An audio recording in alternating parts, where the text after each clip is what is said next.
Bom dia, irmãos. Bom dia. A graça e a paz do Senhor Jesus. Amém? Amém. Vamos todos ficar de pé. Convido os irmãos a abrirem em Isaías 61.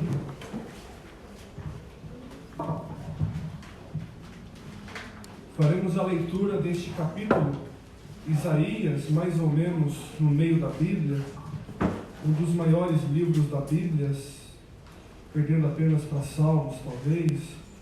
Isaías 61, leremos esses 11 versículos que nos falam das promessas que Deus fez a Israel no Antigo Testamento e que se cumprem por meio de Jesus para nós e para todas as nações. Isaías 61, a partir do versículo 1, diz assim: O Espírito do Soberano, o Senhor, está sobre mim, porque o Senhor ungiu-me para levar boas notícias aos pobres. Enviou-me para cuidar dos que estão com o coração quebrantado, anunciar liberdade aos cativos e libertação das trevas aos prisioneiros, para proclamar o ano da bondade do Senhor e o dia da vingança do nosso Deus, para consolar todos os que andam tristes e dar a todos os que choram em Sião uma bela coroa em vez de cinzas, o óleo de alegria em vez de pranto, e o manto de louvor em vez de espírito deprimido. Eles serão chamados carvalhos de justiça, plantio do Senhor, para a manifestação da sua glória. Eles reconstruirão as velhas ruínas e restaurarão os antigos escombros. Renovarão as cidades arruinadas, que têm sido devastadas de geração em geração. Gente de fora vai pastorear os rebanhos de vocês, estrangeiros trabalharão em seus campos e vinhas, mas vocês serão chamados sacerdotes do Senhor, ministros do nosso Deus. Vocês se alimentarão das riquezas das nações, e do que era o orgulho delas, vocês se orgulharão. Em lugar da vergonha que sofreu, o meu povo receberá a porção dupla, e em vez de humilhação, ele se regozijará em sua herança, pois herdará a porção dupla em sua terra, e terá alegria eterna. Porque eu, o Senhor, amo a justiça, e odeio o roubo e toda a maldade. Em minha fidelidade os recompensarei, e com eles farei aliança eterna. Seus descendentes serão conhecidos entre as nações, e a sua prole entre os povos. Todos os que os virem reconhecerão que eles são um povo abençoado pelo Senhor. É grande o meu prazer no Senhor. Regozija-se a minha alma em meu Deus, pois Ele me vestiu com as vestes da salvação, e sobre mim pôs o manto da justiça, qual noivo que adorna a cabeça como sacerdote, qual noiva que se enfeita com joias. Porque assim como a terra faz brotar a planta, e o jardim faz germinar a semente, assim o soberano, o Senhor, fará nascer a justiça e o louvor diante de todas as nações. Amém. Vamos orar. Pai, nós te louvamos e te adoramos, porque a tua palavra nos traz promessas tão preciosas e tão especiais. Promessas de salvação, de restauração, de vida, de frutificação, de justiça e de louvor se espalhando por todas as nações. Meu Pai, nós somos o teu povo, nós somos os herdeiros das promessas, nós somos aqueles para quem as bênçãos do Messias Jesus fluem diretamente sobre todos nós, para todo sempre. Nós te louvamos por tudo isso, meu Pai. Nós te louvamos porque sermos alvo do teu infinito amor só pode ter sido resultado da tua graça, que nos acolhe, nos recebe, nos abençoa, apesar de nossos muitos pecados e de nossas diversas fraquezas espirituais e morais. O Senhor está conosco, meu Pai. O Senhor não nos desampara, o Senhor nos cerca com tua fidelidade e nos protege com a tua graça. Obrigado por tudo isso, Pai. E nós queremos te adorar, cantar, orar, ouvir a tua palavra, ofertar. Nós queremos dedicar esse momento de forma muito específica à adoração do teu santo nome. Eu quero pedir que o Espírito Santo toque no coração de todos os que estão aqui. Que o Espírito Santo nos conduza a termos um relacionamento mais vivo e profundo contigo. Que o Teu Espírito Santo sonde os nossos corações para remover de dentro deles toda a maldade, toda a postura que não te agrada, todo sentimento que não corresponde à Tua vontade, toda a decisão que viola os Teus mandamentos. Meu Pai, por favor, abençoa assim o Teu povo nessa manhã. Abençoe, Senhor, a todos aqueles que nos acompanham pela internet também. Que a Tua graça esteja sobre a vida de todos. Em nome de Jesus, amém. Amém. Ainda de pé, nós vamos cantar ao Senhor 2 canções. Vamos cantar com alegria e com muito entusiasmo, porque o Senhor é digno.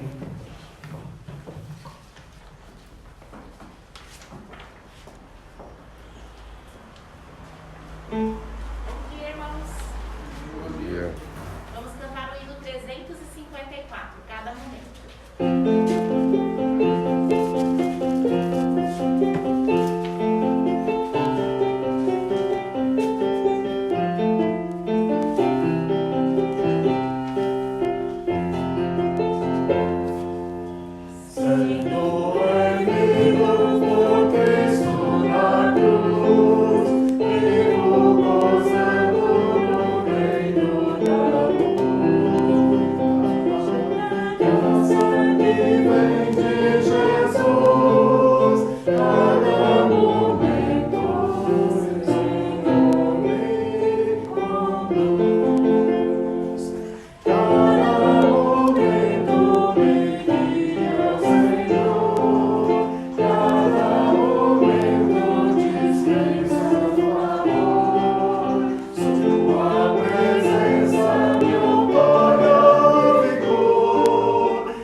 Nas minhas lutas me pode amar.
porque a letra minha aqui está diferente, tá bom? Terceira estrofe, irmãos.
O estribilho, o coro, tá na última aqui estrofe. Então, vamos cantar a primeira aqui e aí finalizamos com a última, tá certo? Pode ser assim? Então vamos lá. O Salvador bendito, sempre desejo ser livre do mundo inimigo, quero também viver. Quero viver pra Cristo, tudo me dedicar, tudo por Cristo, tudo, quero renunciar.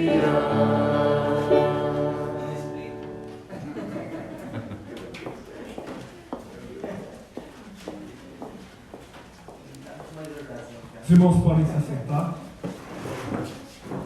Dar alguns recados para os irmãos. O primeiro em relação à retomada do nosso curso de batismo em novos membros. Então, se você quer se batizar, ou se você quer se tornar um membro desta igreja, e você vem de uma igreja de outra denominação, ou se você até vem da igreja batista, mas estava há muito tempo afastado e está retornando agora, convido você a me procurar e a gente vai montar, a partir do mês que vem, um estudo bíblico durando apenas um mês, num modelo diferente, um modelo onde nós estaremos mandando algum conteúdo pelo WhatsApp diariamente, bastante curto, e fazendo no domingo aqui um fechamento também rápido dos conteúdos da semana. Então, um modelo mais moderno, digamos assim, um pouco diferente, mas que eu tenho certeza que vai nos ajudar a se apropriar dos conteúdos da nossa fé, que é muito importante para a gente poder servir a Deus de forma agradável a Ele, e também vai nos dar uma velocidade para que não aconteça um prolongamento desnecessário que pode acabar causando algum tipo de desânimo ou dificuldade de participação. Então, quem tiver interesse, peço que me procure. E esse curso também é aberto a qualquer pessoa que queira conhecer um pouco mais a respeito da fé em Jesus Cristo, conforme nós batistas temos acreditado. Então não é necessário você fazer um compromisso. Olha, eu vou fazer o curso e eu tenho que necessariamente me batizar, eu tenho que necessariamente ser membro da Igreja Batista da Reforma. Não, você pode fazer de forma livre e em nenhum momento haverá qualquer tipo de constrangimento, de pressão, qualquer coisa assim para que você tome algum tipo de decisão. Os batistas acreditam que Deus se agrada das coisas que acontecem de maneira espontânea, de livre e espontânea vontade, com o coração aberto, com a mente livre. Nós não acreditamos em nenhum tipo de pressão, de constrangimento ou terrorismo psicológico ou qualquer coisa desse sentido. Então, se você tiver interesse em participar, peço que me procure. Se quiser indicar alguma pessoa também, pode indicar uma pessoa que não seja daqui. Como vai ser uma coisa principalmente feita através da internet, apenas no domingo aqui, um encontro rápido para a gente fechar após o culto. Então, as pessoas podem participar e vamos orar por esse projeto, pedir a graça de Deus sobre ele, para que a gente consiga algo novo, algo diferente, algo que nunca vem acontecendo também mas nós queremos experimentar e temos muita confiança de que pode dar muito certo. Um outro recado, irmãos, é que, graças a Deus, nós temos as crianças da igreja, temos os adolescentes da igreja, e nós gostaríamos de abrir para os irmãos, se alguém tiver no coração um desejo de se envolver com esse trabalho das crianças e dos adolescentes. Se você tiver esse desejo no coração, essa vontade, né, se Deus tocar o seu coração, você pode, por favor, procurar a mim ou procurar a minha irmã Flor, e a gente pode conversar e será muito bem-vindo. Toda ajuda será muito bem-vinda aqui. Nós queremos ter um olhar mais atencioso, mais carinhoso, mais compenetrado na vida das crianças e dos adolescentes. Nós não queremos ir tocando a nossa experiência cristã como adultos, né, irmãos?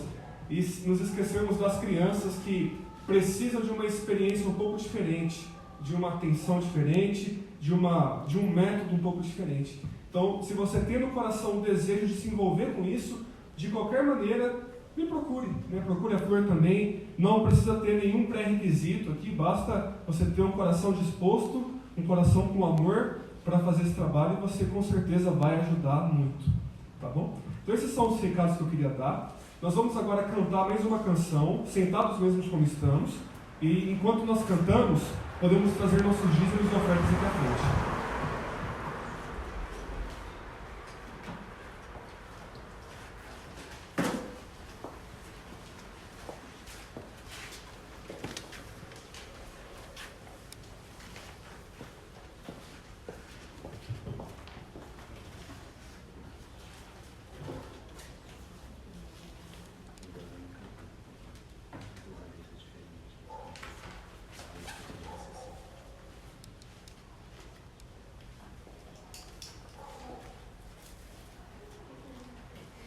Hino 192, irmãos.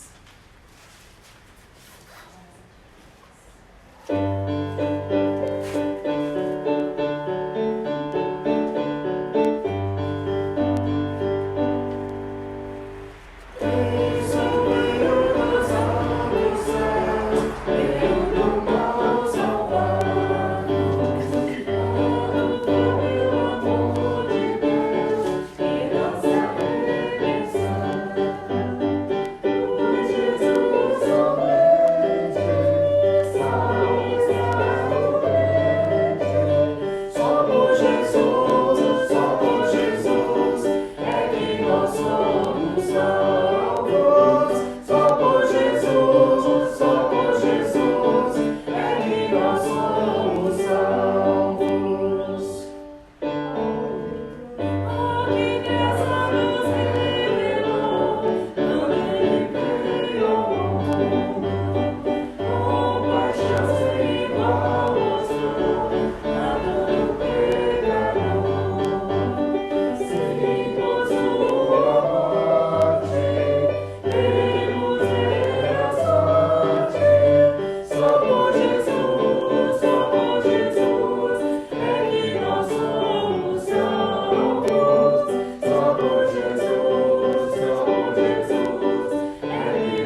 Muito bem, as crianças podem ir com a tia Flor para a salinha para fazer o seu momento especial, um momento de culto infantil.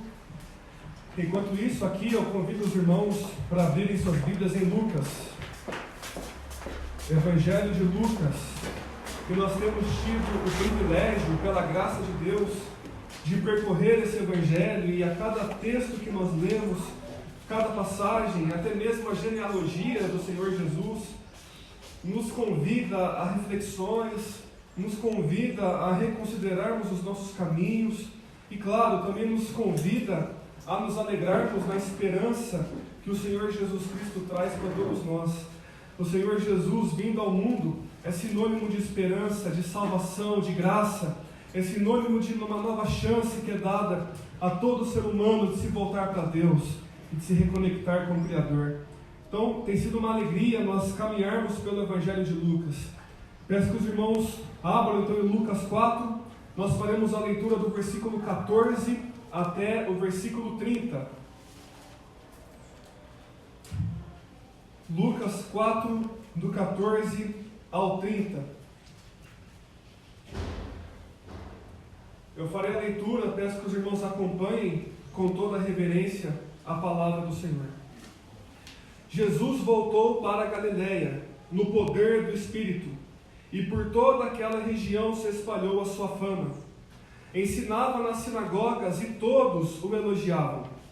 Ele foi a Nazaré, onde havia sido criado, e no dia de sábado entrou na sinagoga como era seu costume. Ele levantou-se para ler. Foi-lhe entregue o livro do profeta Isaías. Abriu e encontrou o lugar onde está escrito: O Espírito do Senhor está sobre mim, porque Ele me ungiu para pregar boas novas aos pobres. Ele me enviou para proclamar liberdade aos presos e recuperação da vista aos cegos, para libertar os oprimidos e proclamar o ano da graça do Senhor. Então ele fechou o livro, devolveu-o ao assistente e assentou-se. Na sinagoga, todos tinham os olhos fitos nele, e ele começou a dizer-lhes: Hoje se cumpriu a escritura que vocês acabaram de ouvir. Todos falavam bem dele e estavam admirados com as palavras de graça que saíam dos seus lábios, mas perguntavam: Não é este o filho de José? Jesus lhes disse: É claro que vocês me citarão este provérbio: Médico, cura-te a ti mesmo. Faze aqui em tua terra o que ouvimos que fizeste em Cafarnaum. Continuou ele: Digo a verdade, nenhum profeta é aceito em sua terra. Asseguro a vocês que havia muitas viúvas em Israel no tempo de Elias, quando o céu foi fechado por 3 anos e meio e houve uma grande fome em toda a terra. Contudo, não foi enviada nenhuma delas, senão uma viúva de Sarepta, na região de Sidom. Também havia muitos leprosos em Israel no tempo de Eliseu, o profeta. Todavia, nenhum deles foi purificado, somente Naamã, o sírio. Todos os que estavam na sinagoga ficaram furiosos quando ouviram isso. Levantaram-se, expulsaram-no da cidade e o levaram até o topo da colina sobre a qual fora construída a cidade, a fim de atirá-lo o precipício abaixo. Mas Jesus passou por entre eles e retirou-se. Convido todos a orarem comigo. Pai, obrigado pela Tua palavra, que nós acabamos de ler nesse exato momento. Quero pedir que o Senhor nos ajude a entendermos a Tua palavra e a colocarmos em prática na nossa vida tudo aquilo que nós podemos aprender dela. Nos capacita, Senhor, nos ajuda, Senhor. Nós precisamos de Ti, nós precisamos da Tua graça nesse momento. Por favor, sustenta-nos pela Tua graça, em nome de Jesus. Amém. Amém. Irmãos, nós vivemos um mundo onde, infelizmente, estamos continuamente sendo divididos. Um mundo de divisões, um mundo de barreiras, um mundo separado entre uns e outros, entre nós e eles. Na verdade, a história do mundo sempre foi assim e infelizmente continua sendo assim. As pessoas criam barreiras umas com as outras, se dividem completamente, alimentam ódio, alimentam um desejo intenso de fazer prevalecer o seu lado por meio da força. Então, as pessoas se dividem de acordo com seus posicionamentos políticos. As pessoas se dividem de acordo com a forma como enxergam determinados temas sociais. As pessoas se dividem em relação a uma série de situações que são criadas ou que são reconhecidas, e as pessoas ficam se dividindo o tempo todo. A verdade é que o ódio ao diferente, o ódio àquelas pessoas que não correspondem à nossa própria opinião, é uma realidade nos dias de hoje. Existe uma dificuldade imensa na vida de muitos de dialogarem de uma forma respeitosa, de ouvirem opiniões contrárias, sem que isso lhes fira de alguma forma e sem que isso acenda uma postura beligerante, combativa, uma postura de tentar fazer prevalecer o seu ponto de qualquer maneira. Então nós temos uma dificuldade gritante no mundo de hoje de simplesmente conversar com quem pensa diferente de nós. Até mesmo aquelas pessoas que são a favor da tolerância, muitas delas se mostram intolerantes. O mundo está numa situação complicada em relação a isso. Essa situação de separação, de briga, de contenda. E isso não é novidade, né? Como eu já falei, não é uma exclusividade dos dias de hoje, mas o mundo desde sempre teve suas divisões, teve seus problemas, e isso aparentemente cada vez mais se acentua. No Brasil nós vivemos uma situação de enorme complexidade, porque as pessoas estão muito engajadas, muito militantes. Nós estamos vivendo um momento onde é muito difícil nós nos posicionarmos, porque qualquer posicionamento automaticamente nos fará sermos enquadrados em um lado ou em outro lado, como se a vida fosse assim, binária, um lado ou outro. Não é sempre assim a vida. Quem dera fosse apenas assim. Algumas coisas são realmente binárias, algumas coisas realmente são isso ou aquilo, mas há muitas outras coisas que não são assim. Todos os lados, na maioria das discussões, têm seus pontos de verdade, seus pontos de erro. E sabe aquele que consegue perceber isso e consegue aprender a navegar nesse mundo com sabedoria, com inteligência, sabendo que não precisamos de comprometimentos que Deus não nos exige. Nosso compromisso fundamental é com o Senhor Jesus Cristo, com aquilo que Ele ensina. Todos os demais compromissos são relativos, são submissos a esse compromisso absoluto que nós temos com Jesus e com a sua palavra. E toda essa reflexão que nós estamos fazendo, essa percepção da conjuntura que nos cerca, forma um pano de fundo para a gente se voltar para esse texto e entender o que aconteceu nessa passagem, e nós veremos no decorrer do nosso estudo desse texto como tem tudo a ver com o que eu estou falando aqui e o que o texto diz aqui. Você vê nesse texto que o Senhor Jesus tinha acabado de passar por algumas experiências marcantes. Ele tinha sido batizado no capítulo 3. Ouviu a voz do céu que dizia: "Este é meu filho amado, em quem tenho prazer." O Espírito Santo veio sobre Jesus na forma de uma pomba. Depois Jesus passou pela tentação no deserto, onde foi tentado pelo diabo por 40 dias. E nós aprendemos muitas coisas sobre a tentação domingo passado, examinando esse texto. E agora o Senhor Jesus começa, digamos assim, o seu ministério para valer. Agora realmente Jesus entra em ação e começa a fazer aquilo para o que ele foi enviado. Então o texto começa dizendo que Jesus voltou para a Galileia, no poder do Espírito Santo. Importante nós entendermos o que significa Galileia. Naquela época Israel era dividido em algumas províncias, como se fossem estados. E havia a Judéia, onde estava, por exemplo, Jerusalém. Havia Samaria. Havia Decápolis, uma província com 10 cidades, por isso tinha esse nome. E havia também Nazaré, e fora outras regiões também. Ou melhor, Galileia, fora outras regiões também. Então Galileia era uma província. E dentro dessa província havia algumas cidades. A cidade mais famosa dessa província é a própria cidade de Nazaré. Mas havia outras cidades, como por exemplo, Caná. Caná era uma cidade da Galileia, onde o Senhor Jesus fez o seu primeiro milagre lá em João 2, que ele transformou água em vinho num casamento. Então tinha Betsaida, tinha Cafarnaum, tinha outras cidades dentro da Galileia. Então o texto fala que Jesus voltou para a Galileia e ele começou a exercer seu ministério. A sua fama começou a se espalhar pela Galileia. Ele ia nas sinagogas.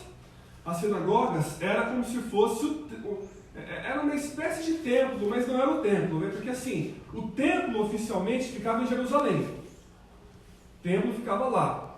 Mas aí os judeus criaram locais de reunião espalhados por vários lugares em Israel e até fora de Israel, onde eles se reuniam para aprender a Bíblia, para aprender o Antigo Testamento. Então tinha uma espécie de culto, pregação, orações. Só não tinham sacrifícios que eram reservados ao templo, não tinham sacerdotes que ficavam no templo, mas havia a sinagoga, um lugar de estudo da Bíblia, um lugar que funcionava como um centro de culto também para as pessoas que viviam longe de Jerusalém. Não dava para ficar indo para Jerusalém toda hora. Eles iam para Jerusalém talvez uma vez por ano ou 3 vezes por ano, dependia muito da situação de cada pessoa. Então ele foi para a sinagoga, estava ensinando na sinagoga o Senhor Jesus. E então no verso 16 ele fala que ele foi para Nazaré, onde ele havia sido criado.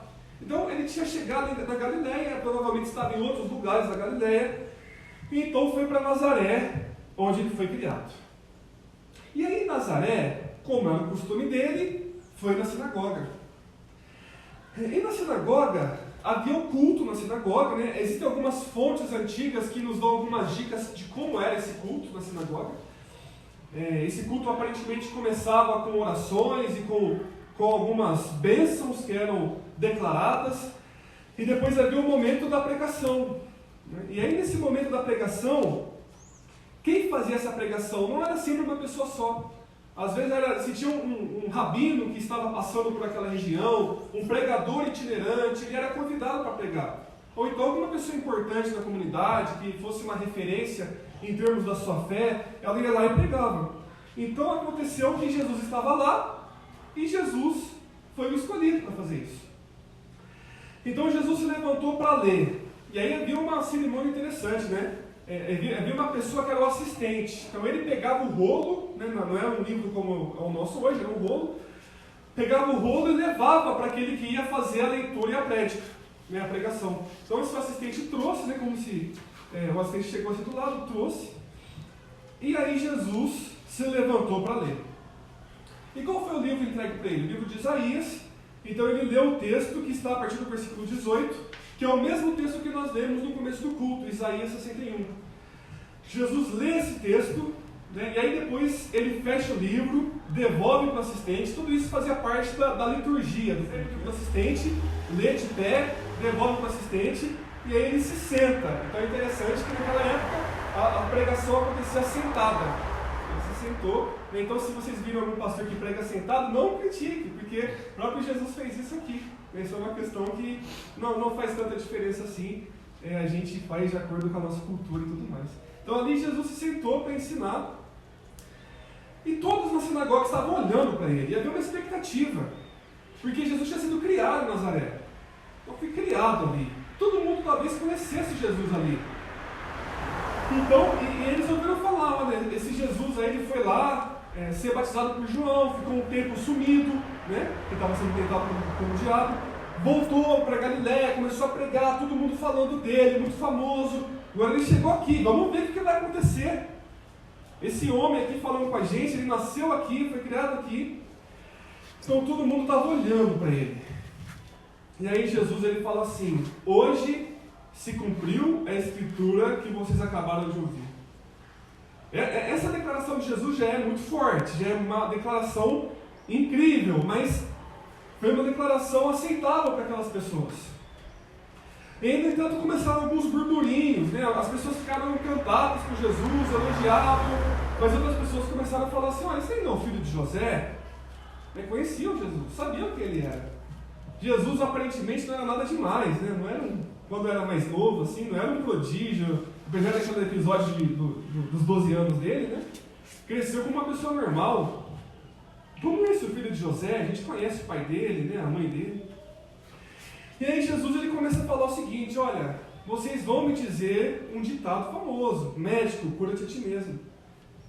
Faz aqui o que fizeste em Cafarnaum. E aqui a gente já começa a perceber uma sementinha de rivalidade entre Nazaré e Cafarnaum. E olha, faz aqui o que foi feito em Cafarnaum. É como se dissesse assim, né? O senhor deita e rola lá em Cafarnaum, faz milagre, não sei o quê, faz a mesma coisa aqui, então. Não é porque em Cafarnaum sim, aqui não. Então parece que já existe uma semente ali de uma rivalidade com Cafarnaum. E aí Jesus continua contando duas histórias do Antigo Testamento, histórias marcantes, né? A primeira é da viúva de Sarepta. Então os irmãos talvez se lembrem dessa história. Houve fome na terra porque por 3 anos e meio não choveu. Então havia as viúvas, né? E as viúvas naquela época não tinham seguro de vida do marido que tinha falecido, não tinha pensão. A viúva, coitada, sofria demais. E aí estavam passando fome, né? E aí teve um dia que Deus enviou o profeta Elias para essa viúva de uma cidade chamada Sarepta, né? Não era uma cidade de Israel, era uma cidade vizinha, pagã. E essa mulher só tinha um pouquinho de azeite, um pouquinho de farinha. Elias pediu para ela fazer um bolo para ele com esse material. Ela fez, e a partir daquele momento houve um milagre da multiplicação, que não faltou azeite na botija, não faltou farinha na panela, aquele alimento não acabava. E aí Jesus fala: olha, naquela época havia muitas viúvas em Israel, mas Elias foi enviado a uma viúva estrangeira.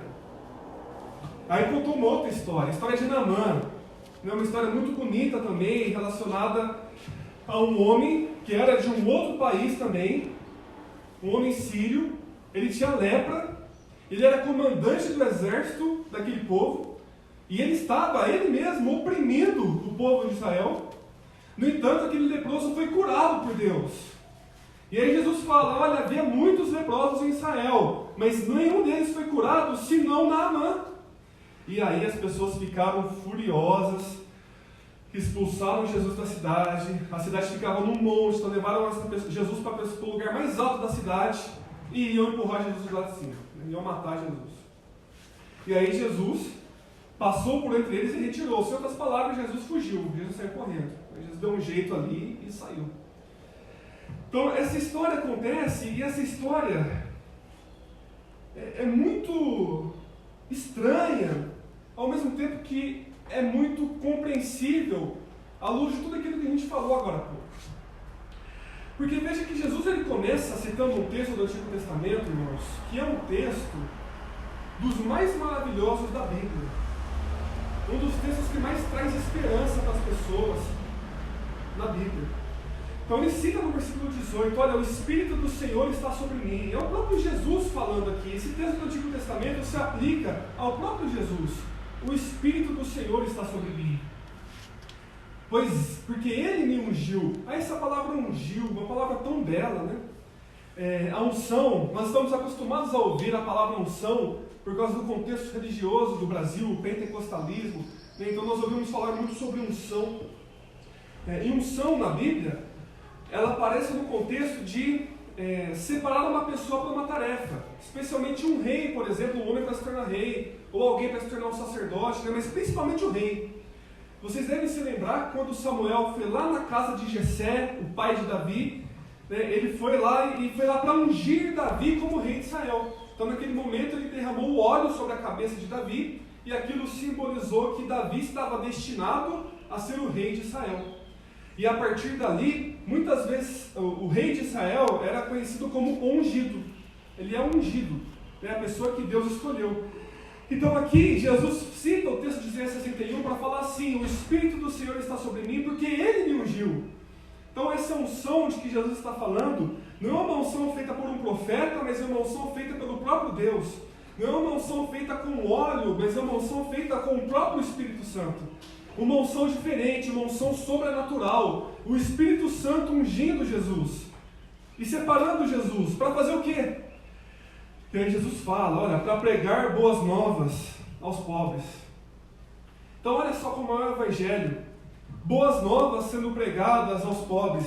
É interessante que o Evangelho não diz respeito a Deus aparecendo, Deus se manifestando e nos dando uma série de comandos. e colocando sobre nós fardos, e nos exigindo sacrifícios, e comandando que façamos coisas difíceis. Não. O Evangelho, Deus se manifesta a nós por meio de Jesus, não para nos mandar fazer coisas, mas para nos declarar o que Ele faz. A primeira pregação de Jesus não é uma ordem, mas é uma declaração, é uma notícia. É algo que Deus faz. Olha, eu estou aqui, ungido pelo Espírito Santo, e eu estou aqui para trazer boas notícias para vocês. Não vim aqui para colocar fardos pesados sobre os ombros de vocês. Não vim aqui para castigar vocês por meio de leis e mandamentos que vão oprimi-los. Eu vim aqui para anunciar a salvação que Deus dá. Eu vim com boas notícias. Porque o Evangelho é assim. O cristianismo é diferente das demais religiões, especialmente nesse ponto.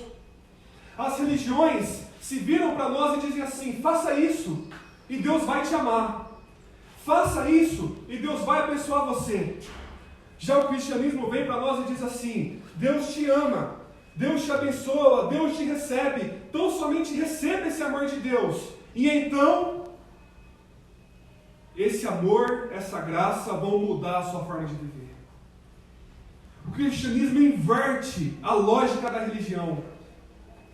É por isso que para nós, aquilo que mais nos encanta e aquilo que mais tem o potencial de transformar a vida humana não são regras e mais regras, mandamentos e mais mandamentos, fardos, terrorismos, ameaças, mas acima de tudo a graça de Deus, que vem até nós sem merecermos e nos transforma, e a partir de então, em resposta a essa graça, nós nos voltamos para Ele e obedecemos a Ele. Então, o Evangelho começa assim. Jesus começa falando isso: olha, eu tenho boas novas para contar para vocês. Então ele continua falando: olha, eu vim aqui, eu fui enviado por Deus para proclamar liberdade para as pessoas. Eu vim aqui para que vocês conheçam o que é serem livres de verdade. Não mais presos aos seus pecados que acorrentam vocês e destroem a vida de vocês e desfiguram aquilo que Deus planejou para vocês. Eu quero libertar vocês disso. Eu quero libertar vocês das falsas ideias que seduzem, que corrompem, que enganam. Eu quero libertar vocês das religiões opressoras, desse judaísmo opressor que impede vocês de entrarem no reino dos céus, criando vários e vários mandamentos e regras que Deus não criou. Eu vim aqui para libertar vocês. Ele avança, irmãos, falando: olha, eu vim aqui para dar vista aos cegos, eu quero que vocês enxerguem as coisas realmente, eu quero que vocês saiam das trevas, da ignorância, das trevas, dos falsos ensinos, eu quero que vocês enxerguem como Deus é, como Deus se relaciona com o ser humano, qual é o plano dele para o mundo. Libertar os oprimidos e entregar a graça do Senhor. Ano aqui, não pense num ano de 12 meses, né? Ano é uma expressão hebraica que se refere especialmente a um período de tempo. Pode ser um ano, mas pode ser um tempo, um período, assim. É uma forma hebraica de falar, né? Então, eles falam: olha, proclamar o ano da graça do Senhor. Então, Jesus aparece assim, irmãos. Ele lê esse texto, de Isaías 61, um texto do Antigo Testamento. Texto que fala sobre boas notícias, sobre liberdade, sobre enxergar, sobre graça. Então, Jesus se vira para as pessoas e fala assim: hoje, isso está se cumprindo. Hoje essa palavra se concretiza. Eu, como Jesus estivesse dizendo, eu sou a pessoa de quem esse texto fala. Essa libertação, essa restauração, essa graça, essas boas notícias estão começando a acontecer. Eu estou fazendo isso. Então as pessoas ouviram isso e ficaram animadas, ficaram felizes, apesar de algumas se debaterem, né, e falarem: olha, eu sou filho de José, mas até então estava tudo bem. Até então estava tudo bem. Graças a Deus, irmãos, por este Evangelho. Graças a Deus por esse Jesus que vem até nós para nos salvar, para nos conceder a sua graça, para transformar a nossa vida, para nos fazer herdeiros do reino dos céus. Graças a Deus por isso. E aí existe uma pergunta implícita aqui, a partir do versículo 23. A pergunta implícita nesse texto, e que aí teve um choque entre Jesus e os nazarenos, é a pergunta: a quem todas essas bênçãos se destinam? quem são os receptáculos? Né? Quem são as pessoas que são os alvos dessas bênçãos aqui descritas? Quem são essas pessoas? Quem vai ouvir as boas novas? Quem vai enxergar? Quem vai ser liberto? Quem vai receber a graça? Quem? Essa é a pergunta que está latente aqui, porque na cabeça dos ouvintes de Jesus, quem receberia as bênçãos seriam eles. Eles deveriam receber as bênçãos. Uma cabeça fechada, uma cabeça exclusivista, uma cabeça de pessoas que acham que os gentios deveriam ser completamente exterminados e eles deveriam receber a bênção de Deus e as promessas de Deus. Então Jesus ele começa a falar e a tocar num ponto, especialmente no contexto da Galileia. Então ele fala assim, olha, vocês vão me dizer esse provérbio, né? Médico, cura-te a ti mesmo. Então ele toca na questão de Cafarnaum. Ele fala, olha, vocês vão me dizer assim, faz em Cafarnaum, faz aqui o que fizeste em Cafarnaum. Então Jesus já toca nessa rivalidade que existia entre Nazaré e Cafarnaum. E aí Jesus fala, olha, nenhum profeta é bem recebido em sua terra. Nós sabemos como Nazaré não recebeu bem Jesus. Nazaré foi o exemplo daquele famoso ditado que as pessoas falam, que santo de casa não faz milagre, né? Todo mundo já ouviu esse ditado. Em Nazaré, Jesus não foi bem recebido mesmo. Então Jesus fala, olha, vocês vão dizer, médico cura-te a ti mesmo, vocês vão falar que eu tenho que fazer aqui as mesmas coisas que eu fiz em outro lugar. Nenhum profeta é bem recebido em sua terra. Então Jesus já começa a tocar ali e falar a verdade para os nazarenos, e Jesus tem essa característica, irmãos. Ele fala a verdade mesmo. Ele realmente fala o que está acontecendo. E aí depois Jesus amplia a reflexão. Então ele sai da Galileia e dessa questão dos nazarenos e dos de Cafarnaum, ele amplia essa questão para pensar em Israel como um todo. É como se a rejeição de Jesus em Nazaré fosse uma antecipação da rejeição de Jesus em todo Israel. Então ele conta a história que eu já contei para vocês, da viúva de Sarepta e de Naamã, o leproso. E aí nesse mesmo momento, e isso é curioso, é estranho, é esquisito, mas à luz do nosso momento não é incompreensível. Não é incompreensível. Porque se antes a multidão, versículo 14 fala, só elogios, só fama, versículo 15, só elogios. Depois fala de novo o versículo 22, pessoas falavam bem, estavam admirados. Tinha uma outra pessoa ali me questionando, mas a avaliação era boa, pesquisa Ibope alta, tudo ótimo. Aí de repente, aquelas pessoas querem matar Jesus, querem jogar Jesus do alto de um despenhadeiro. Jesus ia cair, se espatifar no chão e ia morrer naquele momento. Ficaram furiosos com Jesus. Irmãos, como que isso mudou tão rápido? E como que eles fariam isso com alguém que foi nascido e criado no meio deles? Conheciam Jesus, conheciam os pais de Jesus, estavam os irmãos de Jesus, estava todo mundo lá. Eles de repente mudaram assim para derrubar Jesus e fazer Jesus morrer. A resposta para isso, irmãos, não é difícil da gente entender quando a gente pensa em toda a reflexão que a gente acabou de fazer, lá no começo da mensagem. Ódio pelos gentios, barreiras criadas, desprezo. Aqueles homens odiavam tanto os gentios que eles ficaram furiosos ao ouvirem que Deus poderia abençoar os gentios, como Deus já tinha feito no passado, e os gentios também receberiam essas bênçãos desse Messias que proclama as boas novas, e cura, e liberta, e anuncia a graça. Eles ficaram tão furiosos com isso, eles odiavam tanto, que eles, num ato de completa irracionalidade, brutalidade, um ato animalesco, iriam matar Jesus, porque odiavam as pessoas das outras nações. Não fica claro para a gente como esse texto aqui tem muito a ver com o que a gente falou no começo da mensagem, sobre como as pessoas estão hoje criando barreiras, se odiando, incapazes de dialogar, beligerantes, agressivas, totalmente polarizadas. Não tem tudo a ver? Tudo a ver. O que esse texto nos ensinou naquele momento e ensina para nós hoje, é que Jesus Cristo veio a esse mundo para salvar todas as pessoas que o recebem como Senhor e Salvador de suas vidas.